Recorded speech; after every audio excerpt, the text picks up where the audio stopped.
progressive agenda for Black folk, but there's Donald Trump on the one hand, there's the Green Party candidate on the other, there's the Freedom Party candidate on the other, or whomever. How, in an election like 2020, could we have strategically employed what you're talking about?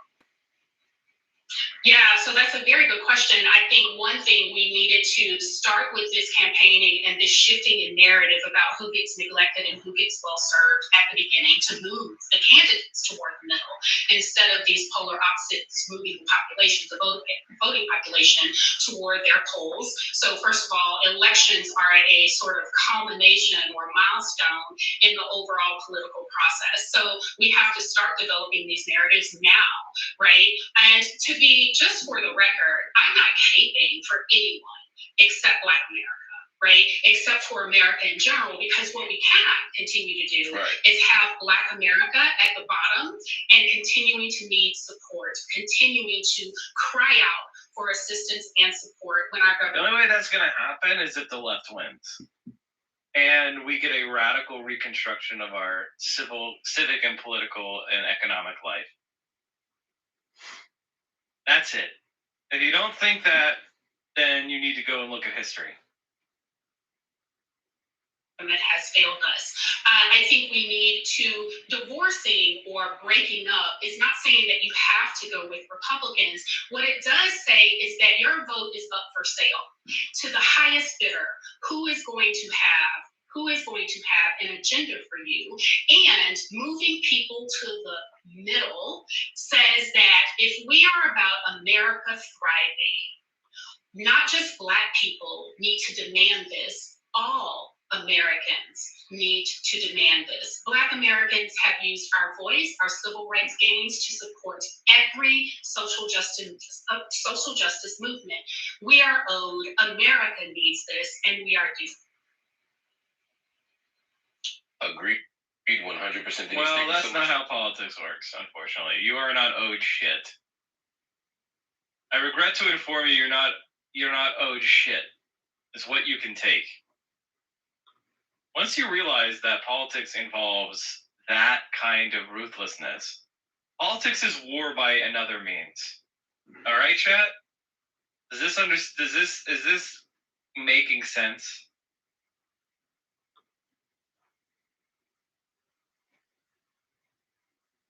Humanly possible. I can't get there. Brett Baer, the anchor, says you're done. Manchin says this is a no. On this legislation, I have tried everything I know how to do. Your response to that?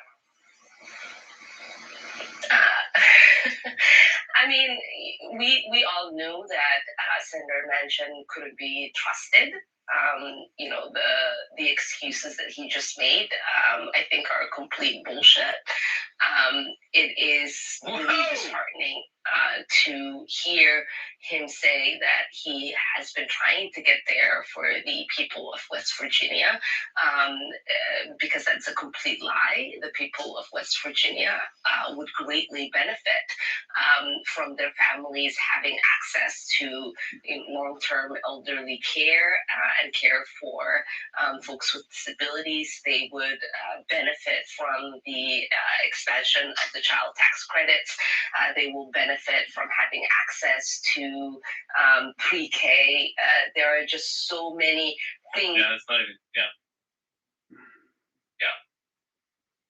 We all knew that Senator Manchin could be trusted. The excuses that he just made, I think, are complete bullshit.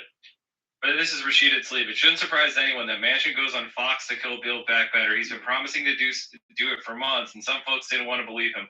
We gave up our leverage the moment bipartisan infrastructure bill passed, and he got the fossil fuel subsidies he wanted.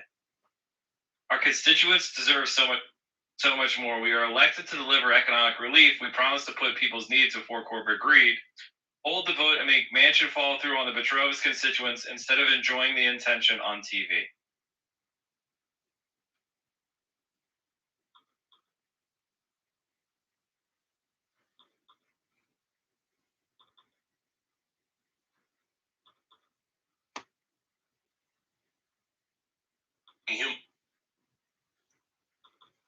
Let's be clear, Manchin's excuse is bullshit.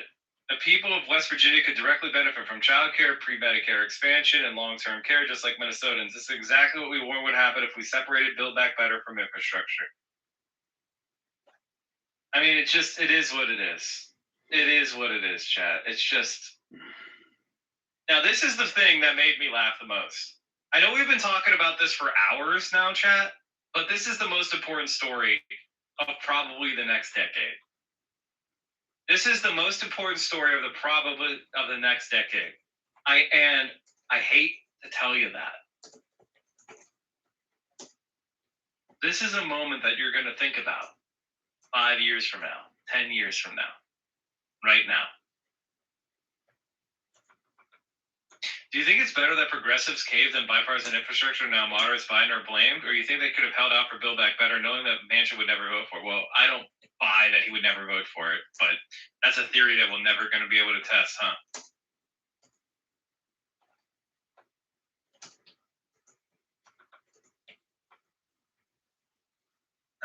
Less than 30 minutes before he killed the Democratic Party's most important piece of legislation, an aide was dispatched by Senator Joe Manchin to give the White House and congressional leadership a heads up.